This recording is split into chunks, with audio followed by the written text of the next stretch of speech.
Situasi politik dunia mendadak kayak disiram bensin. Venezuela yang biasanya udah panas sekarang benar-benar meledak. Semua gara-gara satu klaim gila dari Presiden Amerika Serikat Donald Trump yang bikin orang seantero dunia bengong, bingung, dan was-was. Dalam satu unggahan di Truth Social, Trump ngomong belak-belakan kalau militer Amerika Serikat udah ngelakuin serangan besar-besaran ke Venezuela dan bahkan menangkap langsung Presiden Nicolas Maduro. Bukan cuma itu, istrinya juga ikut dibawa. Dan dari kejadian ini, sejarah Amerika Latin jelas masuk bab baru yang super kelam.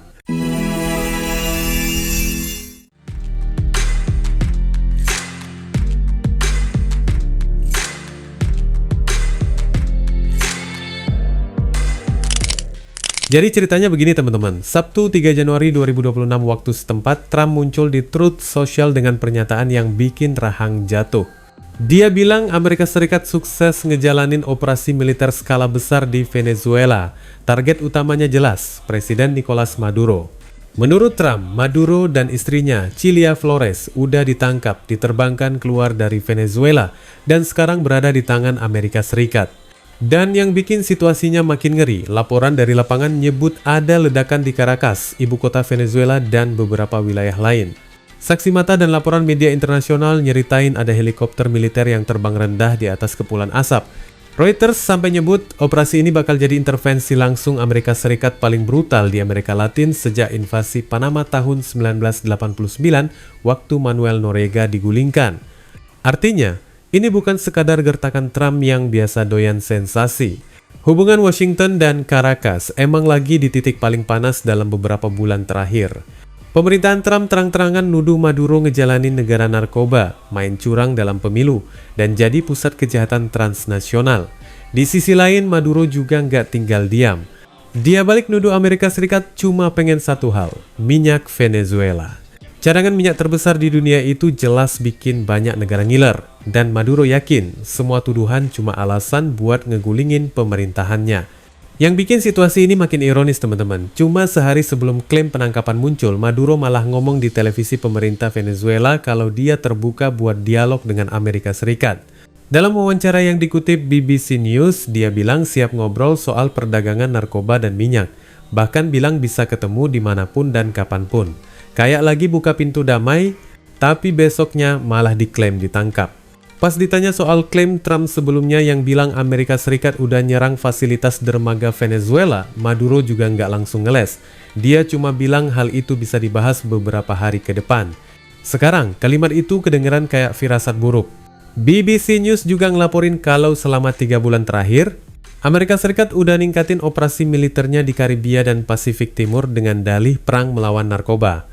Lebih dari 30 serangan ke kapal yang dicurigai bawa narkotika udah dilakuin, dan korbannya nggak sedikit.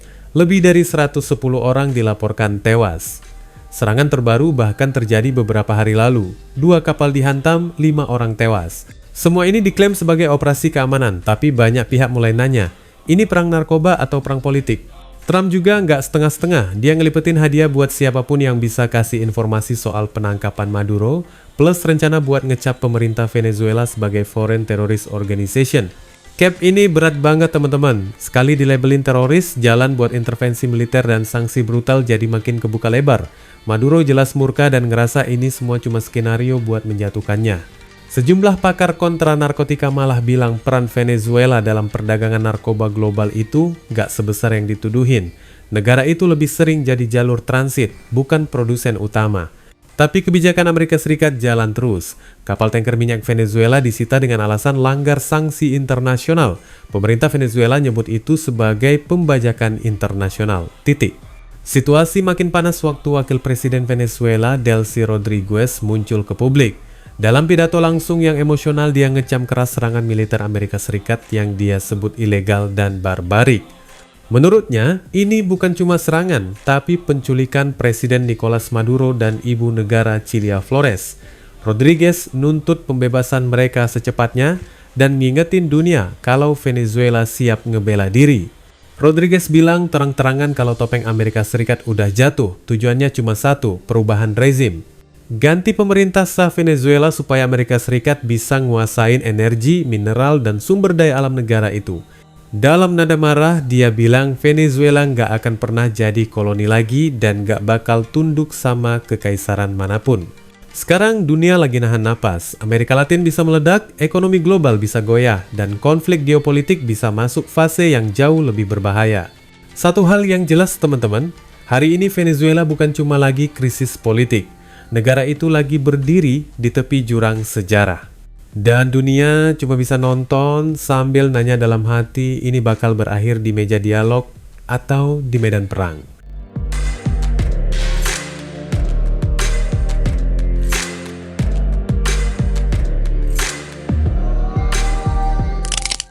Teman-teman, apa yang lagi terjadi di Venezuela ini udah bukan sekadar krisis politik biasa. Ini udah naik level jadi aksi militer terbuka, terang-terangan, dan dilakukan langsung di jantung ibu kota negara. Setelah Donald Trump mengklaim Presiden Venezuela Nicolas Maduro ditangkap, situasinya bukannya reda, malah makin brutal. Amerika Serikat menyerang Venezuela. Serangan ini bukan isu samar atau kabar burung doang. Warga Venezuela sendiri yang merekam kejadian di langit Caracas. Video-video beredar luas, nunjukin helikopter militer berterbangan rendah di atas kota. Bukan heli sembarangan, ada CH-47 Chinook, dugaan Black Hawk, Apache, bahkan sampai Little Bird. Kalau daftar ini benar, artinya Amerika Serikat menurunkan 160 Head Special Operations Aviation Regiment Airborne alias SOAR, unit elit penerbangan pasukan khusus yang biasanya dipakai buat operasi paling sensitif dan paling berbahaya. Eskalasi langsung jalan. Nggak cuma Caracas yang disikat, pelabuhan di kota-kota sekitar ibu kota ikut dihajar. Instalasi militer, bandara, dan objek vital strategis lainnya kena sasaran. Yang bikin banyak analis geleng-geleng kepala, sampai sekarang belum terlihat perlawanan berarti dari militer Venezuela.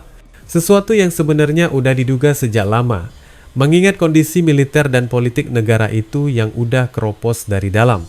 Menariknya, meski serangan udara dan operasi khusus jalan terus, belum ada tanda-tanda invasi darat besar-besaran buat benar-benar menduduki Caracas. Belum ada konvoi besar infanteri Amerika Serikat masuk kota secara terbuka. Jadi pertanyaannya mulai bermunculan di mana-mana. Sebenarnya apa rencana Amerika Serikat? Cuma ganti rezim? Atau mau duduk lama di Venezuela? Namun beberapa jam setelah penangkapan Nicolas Maduro oleh pasukan Amerika Serikat, pemandangan aneh muncul di jalan-jalan Caracas. Kendaraan lapis baja berat milik Venezuela, khususnya BMP-3, mulai terlihat patroli. Ini bikin situasi makin absurd. BMP-3 itu kendaraan tempur infanteri buatan Rusia. Munculnya kendaraan ini nunjukin bahwa masih ada elemen militer lokal yang bergerak, entah buat jaga wilayah, konsolidasi, atau sekadar nunjukin eksistensi bahwa negara ini belum sepenuhnya kosong. Di tengah kekacauan itu, Trump muncul lagi dengan pernyataan yang bikin dunia internasional makin panas. Dia bilang terang-terangan kalau Amerika Serikat akan menjalankan Venezuela dengan mengelola dan mengurus negara itu secara langsung. Trump bilang Amerika Serikat nggak mau ada pihak lain yang ikut campur dan mereka akan memimpin Venezuela sampai ada transisi yang aman, tepat, dan bijaksana. So we are going to run the country until such time as we can do a safe, proper, and judicious transition, and it has to be judicious. Kata bijaksana ini diulang-ulang tapi di mata banyak orang kedengarannya lebih kayak pendudukan terselubung daripada bantuan. Belum selesai di situ. Trump lanjut ngomong soal minyak. Katanya industri minyak Venezuela udah gagal total selama bertahun-tahun.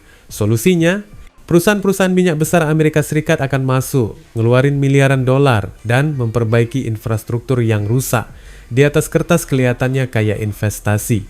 Tapi buat banyak warga Venezuela dan negara lain ini terdengar sangat jelas.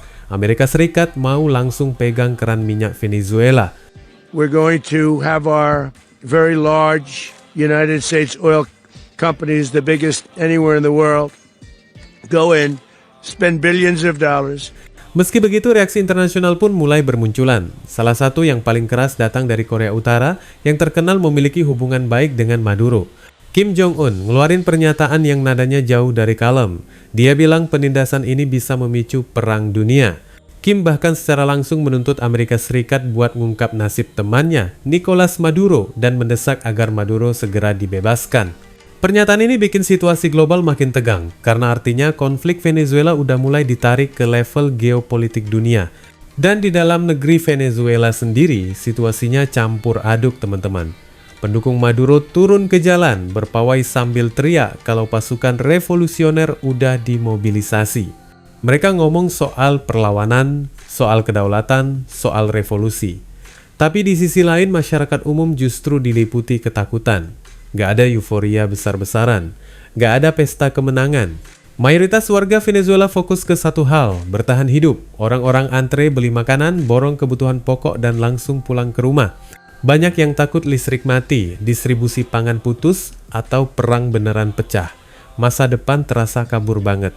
Menariknya, ada juga kelompok warga Venezuela yang patriotik, tapi justru menuntut Amerika Serikat mengembalikan Maduro dengan alasan penculikan ilegal terhadap presiden sah negara mereka. Buat mereka, soal suka atau nggak suka sama Maduro itu nomor 2. Yang utama adalah kedaulatan negara. Tapi di waktu yang hampir bersamaan, pemandangan yang bertolak belakang juga muncul. Ribuan orang turun ke jalan merayakan penangkapan Nicolas Maduro. Mereka nyebut Maduro diktator dan menganggap ini sebagai akhir dari rezim yang udah bikin Venezuela hancur. Bahkan di tengah kerumunan terlihat bendera Amerika Serikat dikibarkan, sesuatu yang dulu hampir mustahil lo lihat di Caracas.